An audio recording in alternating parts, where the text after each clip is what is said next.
O que é o reino de Deus? Para entendermos o que é o reino de Deus, primeiramente precisamos entender o que não é o reino de Deus. E o reino de Deus não são palavras. O reino de Deus, ele não é físico. O reino de Deus não é material. O reino de Deus não é geográfico, não está limitado a um espaço geográfico. O reino de Deus não é humano e, por não ser humano, o reino de Deus não pode ser dominado, não pode ser influenciado, não pode ser articulado por homem algum.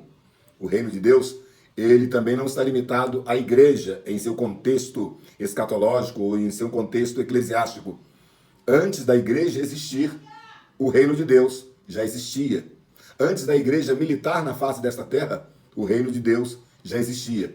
A igreja atual, ela é representante, ela é o agente do reino de Deus na atualidade. Todavia, o reino de Deus é muito mais do que a igreja.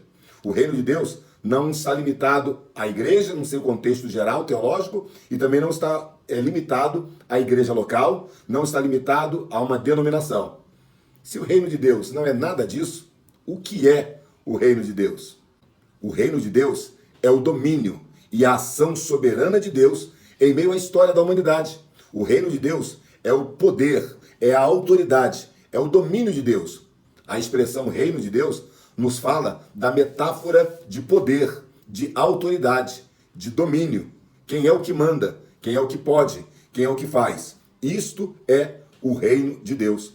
Em Salmos 47, versículo 7, está escrito: Deus é o rei de toda a terra. Em Daniel capítulo 4, versículo 25, Daniel nos diz que o Altíssimo, ele tem o domínio sobre o reino dos homens e o dá a quem quer. Em 1 Samuel, capítulo 2, do versículo 6 ao versículo 8, Ana, em seu cântico, ela exalta a soberania de Deus e ela diz: o Senhor tira a vida e a dá.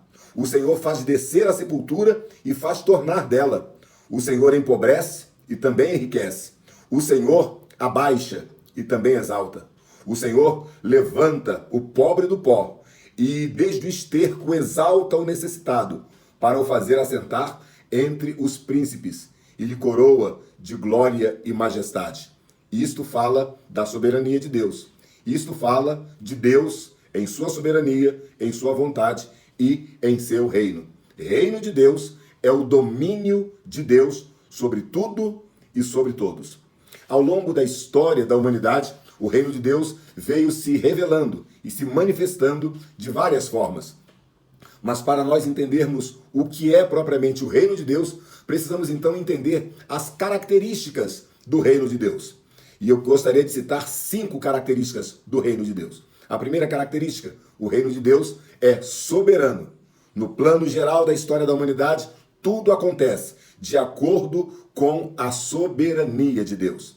Em segundo lugar, segunda característica do reino de Deus: o reino de Deus, ele é universal. Ou seja, ele está em todos os lugares. Ele não depende e não se limita a um espaço geográfico. O reino de Deus está em todos os lugares. Terceira característica: o reino de Deus, ele é espiritual. O reino de Deus possui uma natureza espiritual. O reino de Deus possui uma essência espiritual. O reino de Deus possui um modo de operação espiritual. E, finalmente, o reino de Deus atende a um propósito final, que é a plenitude espiritual. Quarta característica: o reino de Deus, ele é absoluto, ou seja, o reino de Deus, ele tem interferência ativa ou permissiva em absolutamente tudo que acontece. Nada, absolutamente nada, escapa do domínio de Deus. E em quinto lugar, a quinta característica do reino de Deus é que ele é eterno.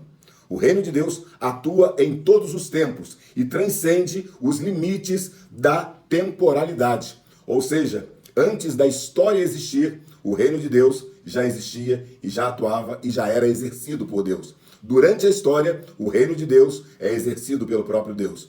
E depois que a história fechar a sua última página, o reino de Deus continuará existindo.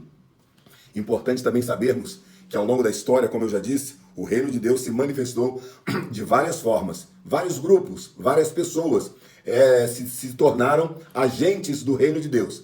E na atualidade, a igreja de Jesus, é a representante do reino de Deus na face da terra. Como eu disse agora há pouco, a igreja não é o reino, mas ela faz parte do reino. Ela não é o reino, mas é um dos elementos do reino. No caso, é o agente promotor do reino de Deus da atualidade. Se eu e você somos igreja, logo nós somos promotores do reino de Deus. Logo, nós estamos inseridos no plano salvífico e fazemos parte do reino de Deus. É por esta razão que quando Jesus ensina a oração conhecida por nós como oração do Pai Nosso, ao final da oração, Jesus disse assim: porque teu é o reino, o poder e a glória, se referindo a Deus. A Deus pertence o reino, a Deus pertence o poder e a Deus pertence a glória. Nós, a igreja, somos apenas representantes do reino, mas na verdade o dono do reino se chama Deus. Deus é o dono do reino. Deus é o rei de toda a terra. Deus é o soberano das nações. E a igreja é coparticipante deste reino, sendo o agente promotor do reino. Eu espero que os nossos professores possam dar uma boa aula neste próximo domingo. Você já sabe que eu sou o Pastor Roque e você acabou de assistir mais um vídeo da série Minuto EBD. Então, não esquece de deixar o seu like, de fazer o seu comentário, deixar a sua sugestão, compartilhe este vídeo com outras pessoas e vai ser uma bênção com certeza. Se inscreva nas nossas redes sociais. Roque Ribeiro Oficial, tudo junto sem acento. Kawaii, TikTok, Facebook, YouTube, Roque Ribeiro Oficial. Instagram também, Roque Ribeiro Oficial. Deus te abençoe, boa aula.